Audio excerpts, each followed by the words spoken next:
कुरैशी साहब और इमरान खान को साइफर केस में जमानत मिल जाती है और उसके बाद शाम को जो है वो पीटीआई से बल्ला छीन लिया जाता है। जस्टिस अतर वनेला ने इमरान खान को मासूम बोल दिया। उसको जब क्रिकेट से पैसे मिले तो उसने अपनी माँ के नाम पे शौकत खानम मेमोरियल हॉस्पिटल बना दिया। लोग तो उसको बड़ा बुरा भला भी कहते हैं, उसको प्ले बॉय भी कहते हैं, उसको करप्ट भी कहते हैं, उसको घड़ी चोर भी कहते हैं। जरदारी साहब का जिक्र ना किया करे, 14 साल जेल जाना पड़ जाएगा आपके कप्तान को। सुप्रीम कोर्ट में जब केस जाएगा, जिस तरह उन्होंने साइफर के परखच्चे उड़ाए हैं, तोशा खाना के भी उड़ेंगे। अस्सलाम वालेकुम, नया दौर मीडिया नेटवर्क और मैं हूं सज्जाद अनवर। आप देख रहे हैं प्रोग्राम है खबर गरम और मैं हूं नसीम सिद्दीकी। सज्जाद साहब, ये सुबह कोई खबर आती है, बड़ी खुशी की खबर आती है, वो कहते हैं ना, कभी खुशी कभी गम। कल सुबह जो है वो शाह महमूद कुरैशी साहब और इमरान खान को साइफर केस में जमानत मिल जाती है और उसके बाद शाम को जो है वो पीटीआई से बल्ला छीन लिया जाता है। तो ये क्या वजह है कि लेवल प्लेइंग फील्ड जो है वो बनने ही नहीं दी जा रही? बहुत सारे हमने केसेस देखे जिसमें उनके कागजात से नामजदगी छीने जा रहे हैं, आरओज उठ के चले जाते हैं। हमाद अजहर वाला मामला ले लें, उसमें तो आरओ ने कहा कि जी हमें ऊपर से हुक्म आया है। तो ये मुझे एक तो ये बात बताएं कि ये आइन और कानून से ऊपर क्या चीज है? ये ऊपर कहाँ से हुक्म आता है? ये कौन लोग हुक्म देते हैं और उनकी अथॉरिटी क्या होती है? फिर दूसरी बात है कि बड़ा शोर गुगा मचा हुआ है। पहले तो अभी उसी की आवाज मासूम नहीं हुई थी कि गुड टू सी यू। अब अतर मनेला साहब ने, जस्टिस अतर मनेला ने इमरान खान को मासूम बोल दिया। वैसे मैं आपको एक और बात बताऊं कि अक्सर जो कोर्ट की टर्म होती है सजाद साहब, उसमें कहा जाता है कि इनोसेंट अंटिल प्रूवन गिल्टी। तो वो तो सबको ही बोला जाता है, जितने भी लोग होते हैं, लेकिन मेरे ख्याल से अतर मल्ला साहब ने बड़े प्यार के साथ मासूम बोल दिया इमरान खान को, जिससे अपोजिशन के कैंपों में इस वक्त आग लगी हुई है, बल्कि कहना चाहिए कि मिर्चें लगी हुई हैं। तो ये भी पूछना था कि मिर्चें किस मौसम में लगती हैं। तो हालात तो इलेक्शन की तरफ जा रहे हैं, शेड्यूल जारी हो गया है, कागजात नामजदगी जमा करवाए जा रहे हैं, उसके दिनों में भी तोसी कर दी थी। लेकिन एक और बड़ी अजीब बात है सजाद साहब, अभी पता चला कि इलेक्शन कमीशन में ताले लगे हुए, यानी कि वो छुट्टी है तो वो वहां पे बैठे नहीं हुए। दूसरी तरफ हाई कोर्ट ने हफ्ता इतवार पीर को भी 25 दिसंबर की छुट्टी थी, वो कैंसिल करके बोल दिया है कि भाई तमाम मामला आएगा और जो भी इलेक्शन से रिलेटेड शिकायत हैं उनको सुना जाएगा। तो एक तरफ लाहौर हाई कोर्ट का ये रवैया, दूसरी तरफ इलेक्शन कमीशन की कुछ हटदर्मी ज्यादा नहीं होगी कि 300 से ज्यादा जमातें रजिस्टर्ड हैं, आपको किसी के इलेक्शन नजर नहीं आ रहे, आपको सिर्फ पीटीआई के इलेक्शन नजर आ रहे हैं, आपको पीटीआई की फॉरेन फंडिंग नजर आ रही है, आपको पीटीआई का तोशाखाना नजर आ रहा है। तो ये सिकंदर सुल्तान राजा के बारे में जो बातें इमरान खान किया करते थे वो तो दुरुस्त साबित होती हुई नजर आ रही हैं। और आरोस का भी जो रवैया है वो इसी तरह के, वो ब्यूरोक्रेसी के लोग हैं और वो निगरान हुकूमतों के बिलसुद पिट्ठू बने हुए हैं। और जनाब वो जिस तरह कैंडिडेट्स के साथ जो हरकतें कर रहे हैं वो नहीं होनी चाहिए। तो ये किस तरह ये मामला आगे बढ़ेंगे? फेयर एंड फ्री इलेक्शन किस तरह होंगे? और इलेक्शन के बाद एक नया जो क्योस डेवलप हो जाएगा, वो आपको मुस्तकबिल का क्या मंजरनामा नजर आता है? जी सजाद साहब। यार वो नसीम साहब, आपने काफी मासूमाना सवालात उठा दिए हैं, चार पांच। एक तो आपका मासूमाना सवाल यह है कि फेयर एंड फ्री इलेक्शन कैसे होता, कैसे होगा? ये वैसे ही होगा जैसे 2018 में हुआ था। वो भी कुछ जमातें कहती थी फेयर एंड फ्री है, और कुछ कहती थी नहीं जनाब ये तो बिल्कुल धांधला है। अच्छा, उस वक्त कुछ लोग थे जो कि उस धांधले की वजह वजह से शिकार हुए, जैसे आज पीटीआई शिकार हो रही है। और कुछ लोग थे पीटीआई जैसे जो कि बगलें बजा रहे थे और इमरान खान वजीर आजम बन रहे थे। फिर आपका एक और मासूमाना सवाल है कि ये सब कौन करवा रहा है? ये सब वही करवा रहे हैं जिन्होंने इमरान खान को तीसरी चॉइस के तौर पर लेकर आए और जो इमरान खान को अब डंप कर रहे हैं। और एक और आपका बड़ा मासूमाना सवाल है कि अदालत ने उनको जो इनोसेंट कह दिया, वो मासूम कह दिया। देखिए, बात बिल्कुल दुरुस्त है आपकी कि जिसके खिलाफ जुर्म साबित ना हो वो मासूम होता है। लेकिन पाकिस्तान जिस कॉन्टेक्स्ट में मासूम के लफ्ज को इस्तेमाल करता है, हमारा चूंकि एक रिलीजन बैकग्राउंड है, उसमें मासूमियत का लफ्ज बाज पाक हस्तियों के लिए मखसूस होता है। वो इनोसेंट के जो मीनिंग होते हैं वो जरा लार्जर देन लाइफ बन जाते हैं। मासूम का मतलब ये होता है कि ना इन्हें कोई पहले कोई बुरा काम किया है, ना आइंदा कोई करेगा। वो किसी भी बंदे पे फिट नहीं आता। ये जो उर्दू का मासूम लफ्ज है, बुनियादी तौर पे हम सारे ही खता के पुतले हैं। और एक ऐसा आदमी जो प्ले बॉय रहा हो, एक ऐसा आदमी जिसकी अकाउंट्स में कई प्रॉब्लम्स हो, उसको मासूम कह देना जरा मुश्किल होता है। लेकिन उन्होंने स्पेसिफिकली साइफर केस की बात की थी, जो जज साहब ने की थी बात में, उसको दूसरे लोगों ने जरा उसके ऊपर ले लिया।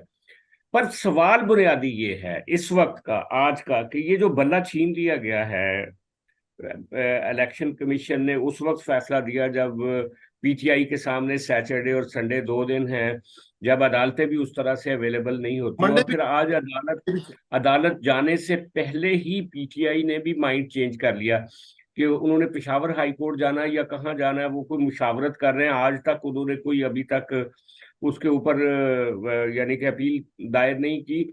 और कहा यह जा रहा है कि वो एक उस कॉपी का इंतजार कर रहे हैं, जो कॉपी मतलब उनको मिलने वाली है वहां से, यानी कि जब इलेक्शन तक कमीशन से जिधर ताले लगे हुए हैं। इलेक्शन कमीशन से एक कॉपी नहीं मिल जाती तब तक वो नहीं जाएंगे। अब सवाल, सबसे बड़ा सवाल ये है, क्या आप देखते हैं, क्या आप सोच सकते हैं कि वो सुप्रीम कोर्ट जिसने कल इमरान खान के साइफर केस को एक तरह से उड़ा के रख दिया, उन्होंने कहा, उन्होंने जो केस के मेरिट पे आमतौर पे जमानत के दौरान बात नहीं की जाती, ना उसके ऊपर दलील सुनी जाती है, लेकिन कोर्ट ने इसके ऊपर बात की और एक तरह से उसको उड़ा के रख दिया सारे मुकदमे को। फिर उन्होंने कहा पीटीआई के वफद को कि जाएं, जाके इलेक्शन कमीशन से बात करें, आपको फेयर प्ले नहीं मिल रहा। और फिर इलेक्शन कमीशन ने कुछ लोगों को खत भी लिख दिए। इस कॉन्टेक्स्ट में अगर देखा जाए तो क्या ये सुप्रीम कोर्ट या ये जुडिशरी जो है, मैं इस्लामाबाद हाई कोर्ट की बात नहीं कर रहा, मैं सुप्रीम कोर्ट की बात कर रहा हूँ, क्या वो इस तरह से बल्ला छीनने देगी इस निगरान हुकूमत को या इलेक्शन कमीशन को पीटीआई से, या आप समझते हैं कि रिलीफ मिलेगा? सजाद साहब, बड़ी खूबसूरत बातें आपने की। मेरे जहन में एक बात आ गई कि जिस तरह हम आम तौर पे घर में भी मासूम कहते हैं कि यार ये बच्चा बड़ा मासूम है, बड़ा शरारती है, ये बड़ा इंटेलिजेंट है। तो मेरे ख्याल से एक अवाम ने देखा और फैसला किया। उन्होंने देखा कि जी एक भोला भाला सा बंदा है, नाम उसका नवाज शरीफ है, उसकी यहाँ पे भी फैक्ट्रियां हैं, उसने जद्दे में भी फैक्ट्रियां लगा ली, उसने लंदन में भी जायदाद बना ली, बच्चे भी उसके वहां पे रह रहे हैं। आसिफ अली जरदारी साहब है, दुबई में प्रॉपर्टीज बनाई है, बच्चे वहां पे पढ़ रहे हैं, और सरे महल बना लिया, बड़ी जायदादें बाहर के मुल्कों में बना ली। फिर एक शख्स ऐसा है जिसकी लंदन में एक ही फ्लैट था, और उसने जनाब लंदन की जो अपना रंगीनियां हैं या रोशनियां हैं, उसको छोड़ के पाकिस्तानी अवाम की खिदमत करने का फैसला किया। उसको जब क्रिकेट से पैसे मिले तो उसने अपनी माँ के नाम पे शौकत खानम मेमोरियल हॉस्पिटल बना दिया, जबकि वो लंदन में रह के बड़ी ऐश कर सकता था। उसने पाकिस्तानी तलबा के बारे में सोचा और उनके लिए नमल यूनिवर्सिटी बना दिया। तो क्या लोग नहीं सोचते कि यार किड्डा मासूम हैगा कि ये अपनी तो सारी जो अय्याशियां उनको छोड़ के, इतना ग्लैमरस बॉय रहा है, इतना प्ले बॉय रहा है, ये तमाम को छोड़ के इतना मासूम है कि ये इस मुल्क में आ गया है, जेल में भी पड़ा है, जेल छोड़ के भी नहीं जा रहा, पाकिस्तान छोड़ के भी नहीं जा रहा। तो मेरे ख्याल से शायद इसलिए लोग उसको मासूम समझते हैं। और हैंडसम वो तो वैसे लोगों वो की है ही। बात नहीं है भाई, मैं सुप्रीम कोर्ट की बात कर रहा हूँ। जी जी, मैं वही कह रहा था ना कि लोग तो उसको मासूमाना गालियां की भी बात है। देते हैं, दूसरी बात जो, लोग तो उसको बड़ा बुरा भला भी कहते हैं, उसको प्ले बॉय भी कहते हैं, उसको करप्ट भी कहते हैं, उसको घड़ी चोर भी कहते हैं। लोगों की बात छोड़ें आप, वो फैसला, अच्छा वो मासूम, वो अच्छा वो फैसला इतना तो, मासूम था, वो वो आपने वो बड़ी अच्छी फैसला तो बात की। करना है इलेक्शन ने। अच्छा असल सजाद साहब बात सुने मैं सुने कोर्ट की सुने, बात कर रहा हूँ। हाँ। सजाद साहब मैं बस एक लाइन और बोलूंगा फिर मैं बल्ले पे आता हूँ। वो देखे ना कि जरदारी साहब बीएमडब्ल्यू गाड़ियां ले गए, जिसका आइन में और तोशाखाना के अंदर जिक्र है कि गाड़ी कोई भी जो है वो घर नहीं ले जा सकता। उस बेचारे ने तो घड़ी बेच के बनी गाला की सड़क बनवा दी। वो एडा ही मासूम है, तदी ते अतर मतलब ना भी जरदारी कि साहब मासूम है। का चले हम बल्ले की तरफ आते हैं। जरदारी साहब का जी जिक्र जी ना किया करें, 14 साल जेल जाना पड़ जाएगा आपके कप्तान को। अगर जरदारी साहब का जिक्र करते हैं, जुबान भी कटवानी पड़ जाएगी और भी बहुत कुछ करना पड़ जाएगा। आप इस तरह की बातें ना किया करें।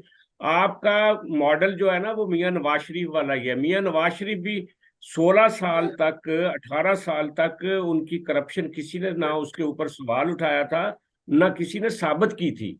हत्ता के मुशर्रफ जमाने में भी उसके ऊपर बात नहीं हुई थी।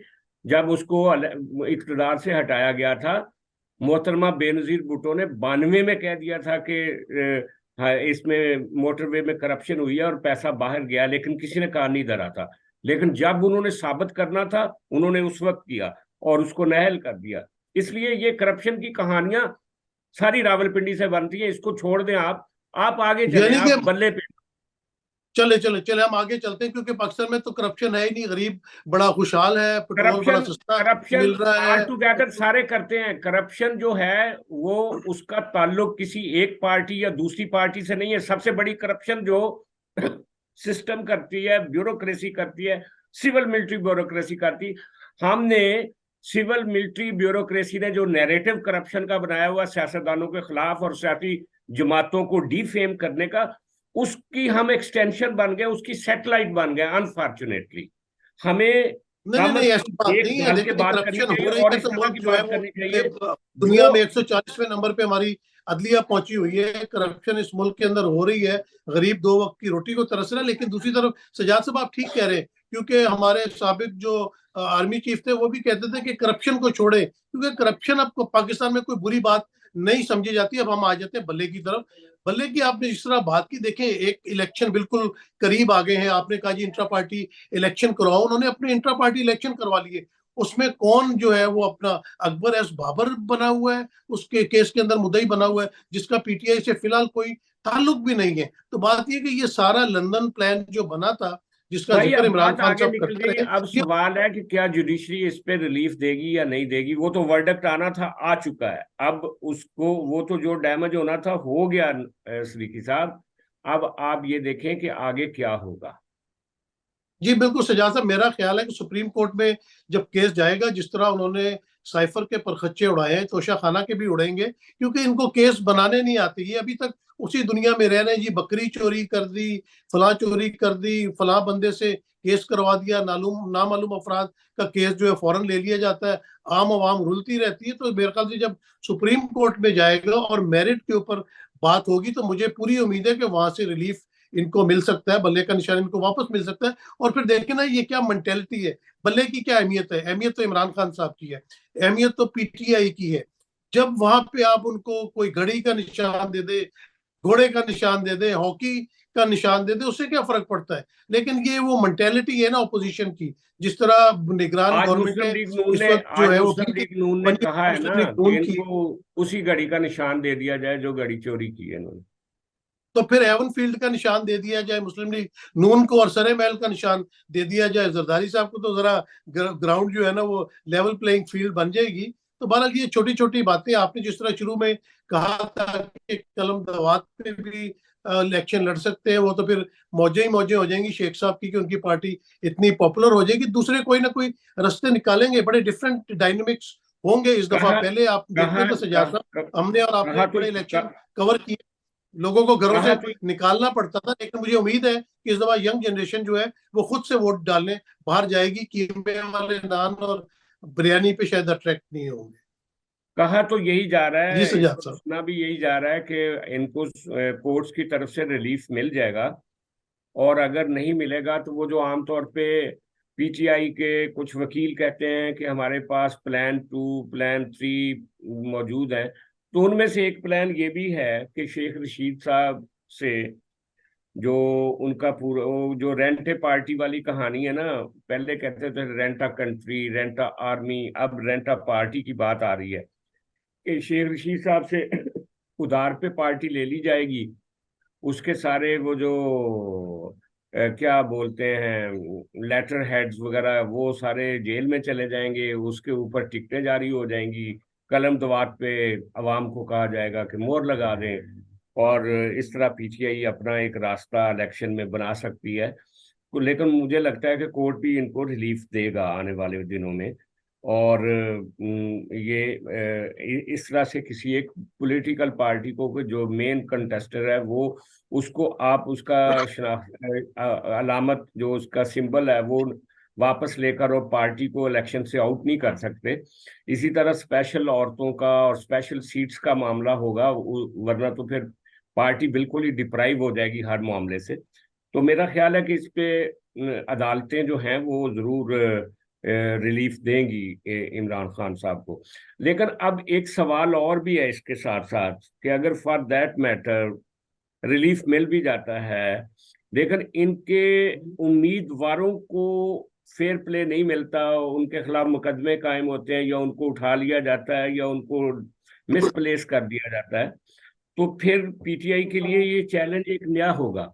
वो कहते हैं ना कि जो एक मुनीर न्याजी का एक शेर है ना कि मैं एक दरिया के पार उतरा तो मैंने देखा, जो एक तो एक और दरिया का सामना था मुनीर मुझको, जो एक दरिया के पार उतरा तो मैंने देखा। जी बिल्कुल। सुजात साहब बड़ा अपने अच्छे शेर के साथ आपने वजाहत की है, बात की है कि पॉलिटिकल पार्टीज के ऊपर ऐसा वक्त आता है, पीटीआई के ऊपर जो वक्त आया वो कोई नई बात नहीं है। पीपल्स पार्टी ने बड़ा बुरा वक्त देखा है जब जुल्फकार अली भुट्टो साहब को शहीद किया, उनका केस भी दोबारा चल रहा है।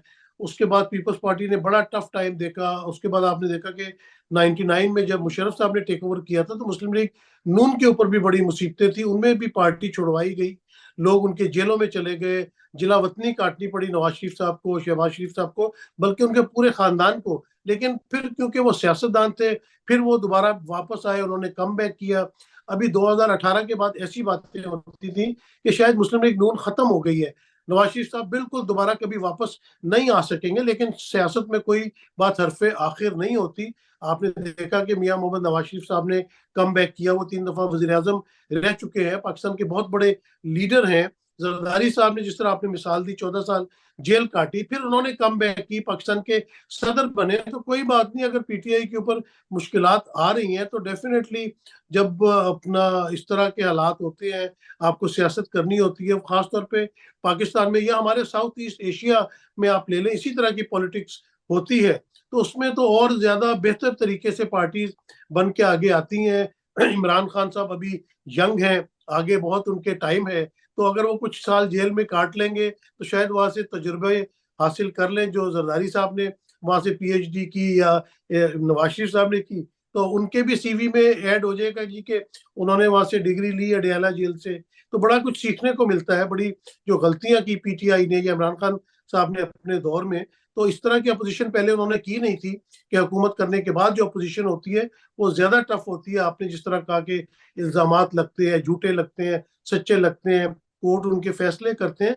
तो मेरे ख्याल से पीटीआई ने अगर इस इलेक्शन को कंटेस्ट किया इतने मुश्किल हालात में भी, और जो भी उसका रिजल्ट आएगा, तो मेरे ख्याल से उनके लिए आने वाले वक्तों के लिए वो बहुत अच्छी तरह से प्लानिंग कर सकते हैं, अपने इंट्रा पार्टी इलेक्शन बेहतर तरीके से करवा सकते हैं। जो अगले इलेक्शन आएंगे, बल्दियाती इलेक्शन आते हैं, जमनी इलेक्शन आते हैं, ये वो बुरे हालात में जब उनको इतना तजुर्बा मिलेगा तो मेरे ख्याल से आगे जाके वो बेहतर परफॉर्म करते हैं। लेकिन सजाद साहब, मैंने तो हमेशा दुआ की है कि पाकिस्तान में किसी भी पार्टी की हुकूमत आए, अल्लाह ताला पाकिस्तान के हालात बेहतर करे, खास करके गरीब लोगों के हालात बेहतर करे, जिनसे वादे करके वोट लेके असेंबलियों में पहुंचा जाता है और फिर उनको लोग भूल जाते हैं। भले वो पीटीआई हो, पीपल्स पार्टी हो, मुस्लिम लीग नून हो, तमाम जमातों को चाहिए कि वो इस दफा जब पावर में आए तो गरीब आवाम के लिए जरूर कुछ ना कुछ करे, और खास तौर पे नौजवानों के लिए जो डिग्रियां लेके हाथों में फिर रहे हैं, और उनकी कोई रोजगार का बंदोबस्त किया जाए। जी सजाद सदीकी साहब। साहब, बात यह है कि जब तक आपके मुल्क की इकॉनमी ठीक नहीं होगी, गरीब आदमी को रिलीफ नहीं मिलेगा, और इकॉनमी आपकी तब तक ठीक नहीं होगी जब तक मुल्क में डिस्टेबलाइजेशन है, और जब तक डिस्टेबलाइजेशन रहेगी, जब तक सियासी मुदाखलत जारी रहेगी इस मुल्क में। ये बड़ा अनफॉर्चुनेट मामला है। हम 2009 हम 1990 की दहाई में जब थे तो पाकिस्तान 2000 में वैसा नहीं था हमारे पास। अब 2010 की सीरीज गुजर गई सारी, अब 20 की सीरीज शुरू हो गई है, लेकिन अभी तक हम जवाल की तरफ है। वजह यह है, गरीब गरीब तर होता जा रहा है, और जो मरात याफ्ता लोग हैं वो अमीर से अमीर तर होते जा रहे हैं, और उसकी सारी की टोटल वजह पॉलिटिकल क्योस है। हर 3 साल के बाद पॉलिटिकल क्योस आता है। हमारी जो सियासी दरारें हैं मुल्क के अंदर, जो फॉल्ट लाइंस हैं वो बढ़ती जा रही हैं। बलूचिस्तान के लोग पैदल सैकड़ों मील का सफर तय करते हैं, उनको लाठियां खानी पड़ती हैं। गरीब आदमी को अपना मुस्तकबिल बिल्कुल तारीक नजर आता है। लोग देखते हैं कि बाहर वो कहाँ जा सकते हैं। पाकिस्तान को तब तक आप उसके पांव पे खड़ा नहीं कर सकते जब तक एक पायदार डेमोक्रेसी, पायदार हुकूमत की तरफ नहीं जाते। और हमारा सिस्टम उस पायदार हुकूमत को और पायदार डेमोक्रेसी को हर कदम पर रोकता है। आज के लिए इतना ही। अगले हफ्ते हम फिर मिलेंगे। बहुत शुक्रिया।